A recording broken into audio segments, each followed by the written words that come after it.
Hello, movie fans. This is the Rambling Cinephiles, here with another ramble about the new movie from Babak Najafi, Proud Mary. My name is Josh. My name is Jenny. And like I said, we're here to talk about Proud Mary. And Jenny, do you want to go over the plot for us? Sure. Okay, so Mary, who is in the title and is played by Taraji P. Henson, in the very beginning of the movie, she comes to this guy's house and she shoots him. We don't really know why in the beginning. And then she finds out that he has a kid. The kid doesn't see her, but she feels guilty, so she doesn't waste the kid. And then a year later, she tracks the kid down. He's working for like this crime family. And then Mary makes every bad decision it's possible for a human to make. So, spoilers. Also, we forgot to add the spoiler warning in the beginning. Yeah, definitely. If you feel like you need to see the movie, go see it beforehand. But I think we're probably gonna both come out that this isn't worth your time. Yeah. Okay. So should I just go ahead and give like a rundown of what happens? Yeah. All right. So Mary. Okay. So there are two crime families. In this movie, there are the Russians, and there's this.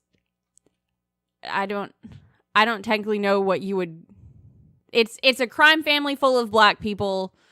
Headed up by Danny Glover. I don't think they have like a family. Do they have a family name? They're just like Benny's Danny Glover's family. Yeah, I don't think that they have a name that I can remember. Oh, sorry. Yeah. Okay. So she works for Danny Glover's crime family. Danny Glover took her in when she was a kid and she was living on the street. And so that's why she works for him. And so this kid's dad was a bookie, apparently. Whatever. So she assassinates him and then is sad that he had a kid. And I think you shouldn't get into the assassination business if you're not willing to leave a few orphans behind. Just saying. So she takes the kid in a year later and doesn't tell him who she is, obviously. Kills the Russian guy that he works directly for, who is not like the head honcho, but he's important. He's like the brother of the head guy. And he was played by Xander Berkeley, who's been in various things. And after seeing him in this, I think needs to play Oscar Kokoschka in a live action Hey Arnold. What? What are you talking about? What do you mean? Like, okay, you know the character that I'm thinking of, right? Yeah, of course I know Oscar. I'm just okay. Picture that guy. Picture Xander Berkeley playing this Russian guy that we saw in this movie, but as Oscar. That would kind of blow my mind, and I don't think in a good way. I think it would be amazing. and also, who the hell would they get to play any of the other characters? All of their heads look like fruit. I don't know. I know there's never going to be a Hey Arnold movie. I'm just saying that if there is, that guy should play Oscar. So just move on, please. Okay. And so Mary is mad that this kid works for this guy. He's got him running drugs and they're beating him or whatever, which is bad. That's bad. And then so she kills him, which is bad because they immediately think that her crime family is the one that did it. Now, her family doesn't know she did it because she didn't do it with their okay. And so the rest of the movie, or at least, okay, the next third of the movie really is about her trying to cover it up and murdering lots of other people and just... who had nothing to do with it. Ostensibly, these people are all probably terrible murderers. But this particular thing, none of them did. She was the only one that did this.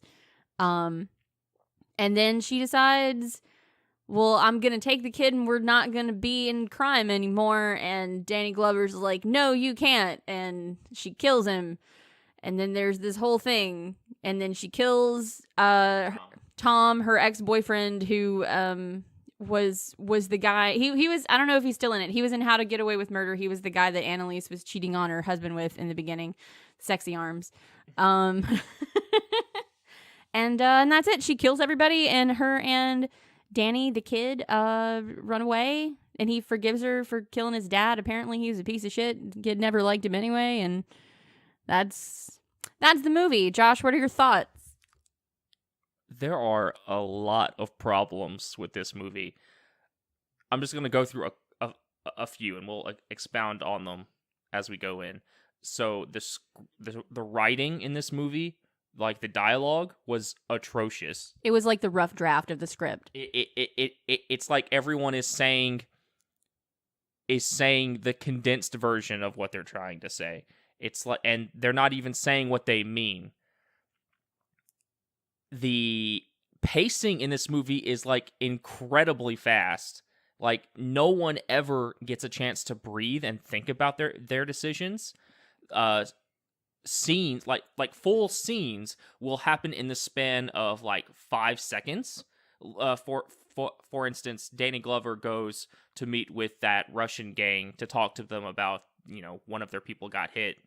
Mary killed him, but he doesn't know that. And that entire scene, this important scene where these two gangs are like about to go at each other's throats, takes place within the span of 30 seconds, maybe. And hardly anyone says anything, and it doesn't advance the plot at all, really. It was useless. Like the pacing in this movie was just someone in editing needed to be reassigned. Yeah. And the last thing that really annoyed me in this movie was just Danny himself. Mm-hmm. Danny himself was just incredibly annoying. And if anyone, if you can feel sympathy for anyone in this movie, it's got to be Danny, because he's the orphan. He's getting beaten by these Russians. He's involved with these gangs. He didn't start any of this, but it's hard to feel sympathy for this kid when he just won't shut up, when he won't stop talking, and when he won't just like do as Mary says once, when he won't like. When he's the one who gets kidnapped at the end, I'm just like, okay, whatever, kill him. Jesus. just anything. He was so annoying, and that was one of the biggest drawbacks. I couldn't feel sympathy for anyone, especially Mary. Yeah, I think that the whole thing of her like, causing all these deaths because she decided to take matters into her own hands, I think I could have dealt with that better, maybe enjoyed it a little bit better, if the movie had actually given us time to see Mary reflecting on that. Like, holy shit, like, what am I doing? All of this is my fault, but I have to keep doing it for this kid.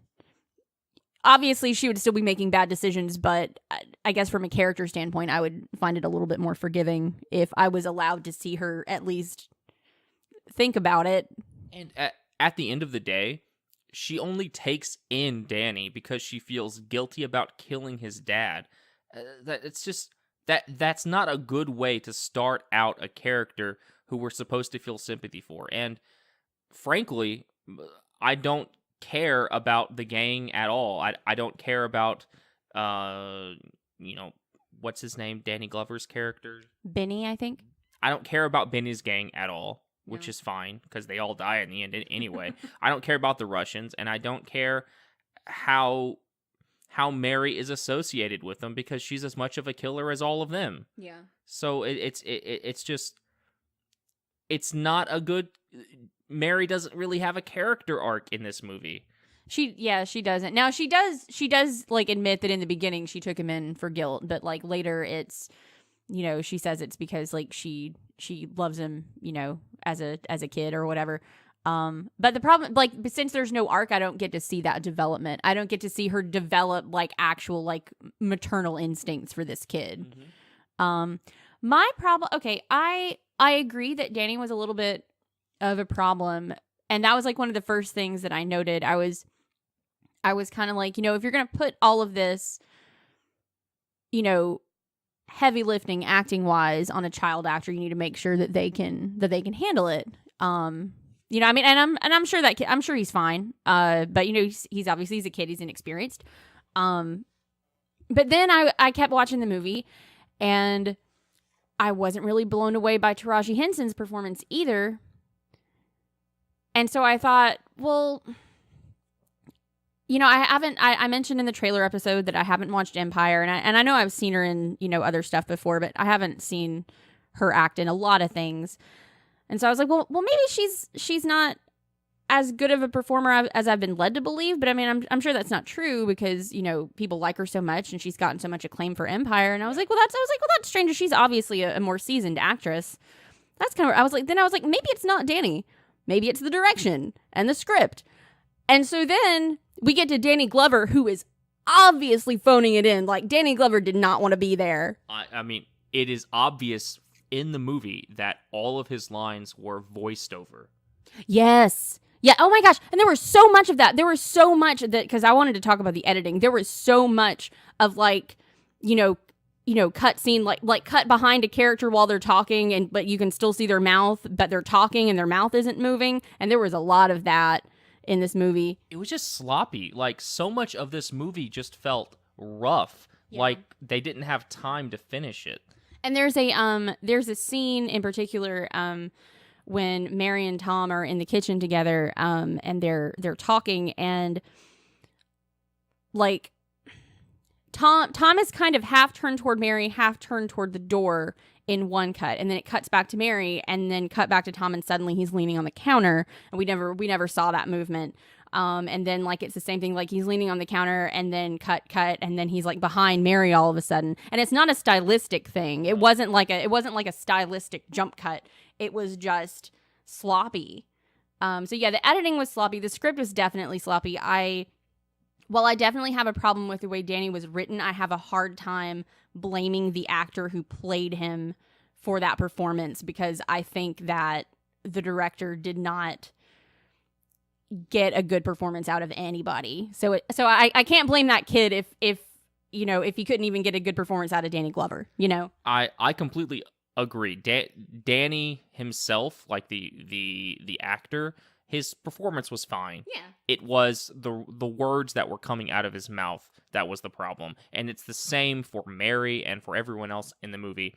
It just nothing felt real. Yeah. Like everything felt like it was just like it was part of a bad action movie. Yeah. And that did not go over well. No. And speaking of action, again, with the trailer episode, like I actually thought from the trailer that I was going to feel about this movie the way that I feel now about The Commuter. That I was going to go into it and it was, that I probably wasn't going to love it, but that it was going to be a good time, lots of shooting, the trailer, whoever edited the trailer should have edited the movie. That's true, yeah. It was, and okay, all of the not all of the, like, 80 to 85% of the action you see in the trailer all comes from one scene.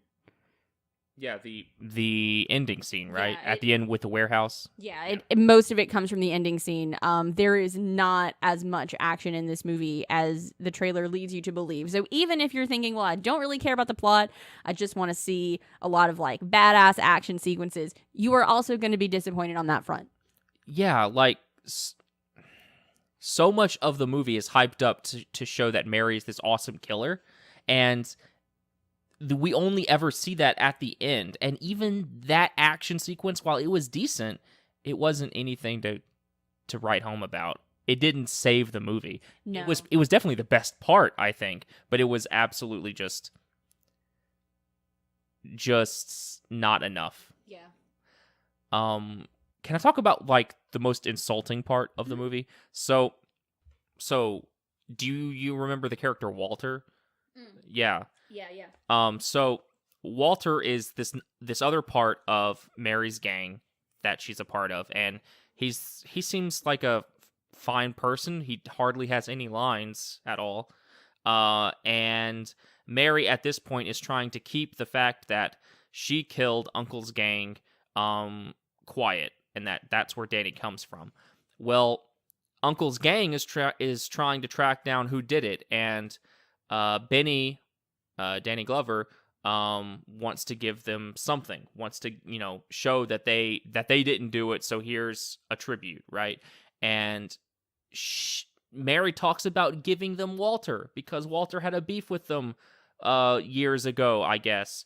And then Mary goes and kills this dude. Who did nothing. Walter has done nothing in this particular situation. Again, I'm sure he's done plenty, but... But, like, I mean, yeah, obviously he's a killer, but he did nothing in this movie. He hardly had any lines. He had one scene, and we didn't see him do anything that warranted his death. And Mary goes and kills him in cold blood to hide the fact that Danny came from the uncle's gang, right? And this is just the beginning of the domino effect. It's not like she kills Walter and that's it. Like, there's this whole, like, gang war thing and a lot of people die who did not need to die because Mary is being stupid. The entire gang war doesn't have to happen at all if Mary had just taken Danny in the first place and never went to Uncle to tell him that she took him. There was no need for retribution. It was literally, she was just mad because the guy was beating him, which is understandable, but the important thing is that he's not with him anymore. Right. So, you know. So you started a gang war because you wanted revenge. Pick your battles, Mary. You are an unsympathetic character. Why is this movie about you? I was much more sympathetic to Tom, honestly. Yeah, I can see that. Just because, you know, here's this guy, he's just, Benny was his dad, he's just trying to do his job, he's just trying to, like, keep the peace, keep the balance, you know? I mean, although he does kidnap a kid at the end of the movie. I mean, yeah, he does. That was more to the point where I was less sympathetic. But for most of the movie, I was sympathetic to him. I was more sympathetic to the crime bosses. And you've messed up when I'm more sympathetic to the crime bosses than I am to the main character. Because I was just kind of like, yeah, they're right. This is bad. This is you should have done this, Mary. I mean, let's also state the fact that she also kills Benny in cold blood. Oh yeah, she does. The leader of the crime family, who did not show any intention of killing anyone. Like, what he wanted, which is shitty and horrible, was to make Mary raise Danny to be a part of the family, train Danny to become a killer like Mary, which, hey, you don't want that to happen. I completely understand that. But then she kills him. Well, I mean, okay, that's the one that I can kind of see as being kind of understandable. I mean, it definitely comes after like a series of terrible decisions, but what else was she gonna do? Run away. The entire movie could have just been like her running away from these people and them chasing after her. Instead, the entire movie is about her attacking all of these people and then trying to run away at the end. I mean, actually, like, I'm all for preemptive strikes, honestly. Like, if you know you got to run from these people and they're gonna kill you if they find you, I say kill them first. But well, then you need to be a sympathetic character. Yes, exactly. I have to see that these people are these horrible monsters that you want us to believe in order for me to be okay with you killing them. Yeah, it's and you know, it's not like even most of the people. And I think this is another problem with the movie being so quickly paced. Like, we don't get to see any of the terrible things that anybody else does. Actually, Mary is the only one that we see do terrible things. I mean, other than, you know, it looks like they, I don't know, move drugs or something. But Mary's the first person that we see kill somebody. Yep. You know, like we don't see the other members of either gang do that. So, or at least not early on. So I don't know. It's also, side note, just because I'm thinking about it. So there's a point in the movie where Mary gets shot. And I just want to ask Hollywood to stop doing this. Okay, gut shots are bad, and just because the gut shot is a little to the left doesn't mean there's no organs there. Okay, for one. And also, Band-Aids and Hennessy are not gonna fix your gunshot wound. Like, there's literally a hole going through your flesh, through your organs, through the other side of your flesh. You need to see a doctor. It's like waking up from a gunshot wound is not like waking up with a hangover. You're gonna go septic and die. Stop doing this, Hollywood. Jenny is not exaggerating. Mary literally gets shot in the gut, gets 2 holes in her, one from the entry and one from the exit, puts some Band-Aids on them, drinks some Hennessy, and goes to bed, and she wakes up fine. Yeah. What? That's not... And she doesn't even have a limp the next day. She doesn't. It's a gunshot wound. Then she goes on this killing rampage. This entire movie is so unbelievable. You can't badass your way through a hole in your organs. Stop doing this, Hollywood. And like ProudMary is not the only example of this, but those other movies that do this, at least they're better. That's true. That's true. I could forgive it more if the movie was better. Like I really wanted ProudMary to be like a female John Wick. Yeah, I did too. But it just didn't turn out that way. Like there are so many similarities between the two movies, and John Wick does the same fucking thing with, you know, gunshots to every part of his body, and he just keeps on trucking. Yeah. But at least John Wick is entertaining, and at least the action sequences in John Wick are like just perfect. I would have settled for, you know, impressive. Good. I mean, the action sequences aren't bad, but they're just, like you said, they're very generic. It's not really anything to... It's nothing to write home about. No. Like, if anything was going to save this movie, it was going to be the action sequences, and they were just okay. Yeah. So we weren't crazy about this movie. Josh is usually the person who doesn't like the movies, and I'm usually the person who tries to find something positive about them. And I struggle to find something positive about this movie. Yeah. I can't think of like I said, I can't think of a single sympathetic character. Mm-hmm. Nothing about the plot was interesting or had me engaged in any way. In fact, I found it pretty stupid that the entire plot revolved around these, you know, 2 rival gangs trying to keep control of you know, territory, and Mary being caught between them. I just didn't care. Mm-hmm. The kid was annoying. The action was just okay, and only really at the end. Like, that's the only real action sequence is at the very end, and it doesn't leave you with any kind of payoff.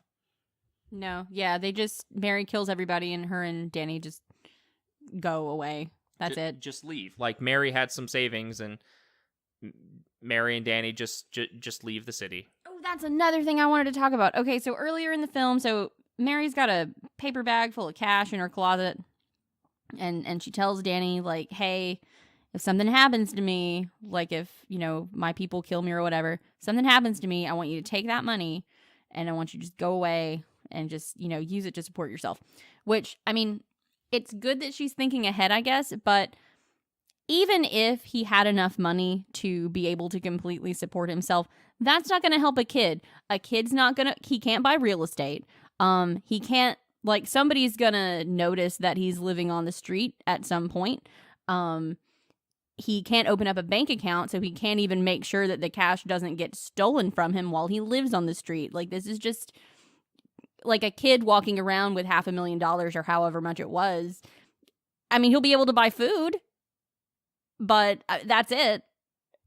Danny is a 12-year-old boy. Yeah. And Mary takes him in because she feels guilty about killing his dad. Instead, the responsible thing to do would have been to take him back to child services. Like, there's a reason why we have these government services. Well, he used to be in the system, and like they do mention that he used to be in the system, and that I guess something bad happened and he ran off. No. They didn't say something bad happened. He said that those jerks at child services were dumb, and he like ran away because he's a 12-year-old boy.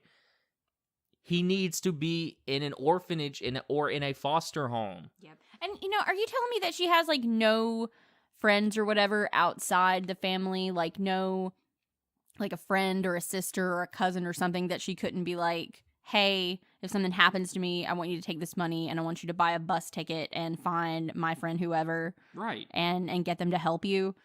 You know, this movie could have really, like, okay, so I'm gonna go on a tangent.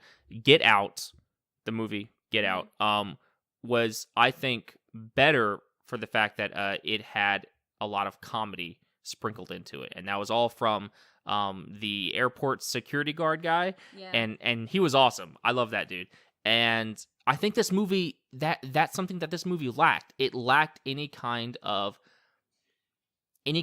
ground. What's the word I'm looking for? Any kind of humanity. Mm-hmm. Like there was no one to ground Mary to like show her that life is gonna go on. There's no one to like for Mary to play off of her badassery with some lighthearted humor. Mm-hmm. And I think Mary could have really used someone like that to make the film just a little bit more real. Yeah. And that person could have taken Danny and had a life with him, been a mother to that person, instead of the person who killed his dad. Yeah, there. And okay, again, I don't necessarily have a problem with them having a plot where where Danny finds out that Mary killed his dad and decides to forgive her anyway. Like you can do that and you could do it well. But just like with Mary's character arc, I didn't get to see that development. It was just kind of like he found out and he was mad for a minute and then he was like, well, all right. And that's it, Yeah, I mean, no matter how, because they kind of like excuse it by saying that like the guy was a jerk or whatever, but it was still his dad. Yeah. Mary still assassinated his dad and left him to starve. Yeah, he's been living on the street for like God knows how long. For a year. Like, he went to his grandmother died, then he went to foster care, and then he ran away from that, and he's been living on the street this whole time, working for these Russians, being a drug mule, and Mary has been following him this entire time, by the way, while he starves. Unsympathetic. I can't feel any sympathy for Mary at all. Well, I don't think she'd followed him the entire time because she said that she'd like used his picture and asked around. So, I mean, maybe she didn't track him down until like not too long before that. I don't think so. I think she knew where he was. I think she knew where he was. I think what probably happened was he went to his grandmother's and then she heard that the grandmother died and he was in foster care, and then she probably heard from somebody that he ran away from foster care, and that's probably when she started looking for him. Yeah, so, maybe. I mean, he was probably on the street maybe 6 months. Well, he wouldn't have been there if you hadn't killed his dad. Yeah. We haven't he didn't say anything like awful about his dad, like, oh, he was abusive or whatever. He did say he was an asshole, but I mean, I don't know. They didn't say anything about that made me think Danny would be better off as an orphan. No. I don't know. This movie was just full of problems. Also, I'm going to assume that cops don't exist in this movie because I don't think we ever saw a single cop with all of the gunfights and everything. And then at the end, Mary and Danny drive off in a car that now has no door and is riddled full of bullet holes. And I was like, I don't think if the cops are real, I don't think you're going to get very far in that car. Like, even if they don't know you just murdered a whole bunch of people, they're going to pull you over and ask what's up.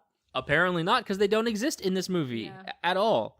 Like, at least, again, John Wick, at least in John Wick, you have a cop in the beginning who is shown to be corrupt and allowing these gangs to, like, fight each other. Mm-hmm. This movie doesn't even give us the conceit to do that, to believe that that's happening. Yeah. They just don't address it at all. I think I'm going to give this movie a no. This is my first no of the year. Oh my God, a no from Jenny. That's very rare, guys. Yeah. Very rare. Most things are going to get at least an okay for me. Yeah. I'm going to say 2 out of 5. Yeah. Because there's very little to be gained by watching this, and I definitely wouldn't want to watch it again. Nothing about this movie makes me get excited. There's nothing that I remember fondly about this. It wasn't entertaining in any way. Well, why? Okay, let's take a second, since this is our first film that we are just like, don't go see it. Uh-huh. Why don't we take a second to think about some action movies that people should watch. Like, obviously, for me, the first one that I would say is John Wick. John Wick is just, it's like the soup of the day for action movies. You will get something out of John Wick, either the first or the second one. They're both great. John Wick, the action in it is just, it's just so good, so tight. Keanu Reeves is, like, I believe that he is an assassin, that he is this badass that no one wants to fuck with. He is a vampire. Shut up. He is a vampire. He's been living for forever. He's obviously learned how to use guns in that time. But no, it's wonderful. And I think John Wick 2, I think I watched it on HBO, if you have that. So check that out if you haven't seen it. It's incredibly entertaining. I don't know. I'm actually not like a huge action movie person. I mean, I like them okay, but I don't know, I get distracted. I don't know, I was kind of trying to think of like lady action flicks. Yeah. Since this was a lady action flick. I'm also trying to think of one that's not superhero related, although obviously Wonder Woman was pretty badass. I don't know if Atomic Blonde was good. I didn't see it. That's definitely one that we have to check out. Oh, Kill Bill's a good. Oh yeah, Kill Bill. Yeah, that's a good one. Also, I mean, that's also a pretty good example of someone who kills a lot of people, who isn't always sympathetic, but who is also kind of sympathetic, and you understand why she's doing what she's doing. I intellectually I understood why Mary was doing what she was doing, but I had no emotional connection to it. Absolutely true. Like, the bride in Kill Bill, I understand why she's going kind of crazy and killing everyone. Mary has all of her faculties. She's just making poor decisions. Yeah. One other one that I want to mention is Edge of Tomorrow. Oh yeah, that is a good one. With Tom Cruise and Emily Blunt. It's really, really good. It's a great sci-fi action movie, and they're both great in it. Really great action in it, where they're fighting aliens and they've got to save the world. It's wonderful. Check it out. Yeah. Okay, do you have anything else to say? I don't think so. All right, well, we want to thank you for taking the time to listen to us ramble on for like half an hour. You can help us out by giving us a like wherever you are. Subscribe to us wherever you are. Tell us how you feel about ProudMary if you've seen it in the comments. You know, wherever you find us, you can leave a comment on our YouTube channel or on our SoundCloud or wherever. You'll find us. Tweet us. Or tweet us. Tweet us at Ramble Cinephile, and you can tell us how wrong we are. Exactly. That's what's so great about this, is you can tell us how dumb we are. Because we're dumb. We are. We have no idea what we're talking about. If you want to help us continue to be wrong about movies, you can also donate to our Patreon, and we would appreciate it very much and love you, but we love you anyway. We do. And that Patreon is patreon.com/ramblingcinephiles. And I think that's all for our outro. Yeah, that's it, I think. Thanks for listening to us, dudes and dudettes.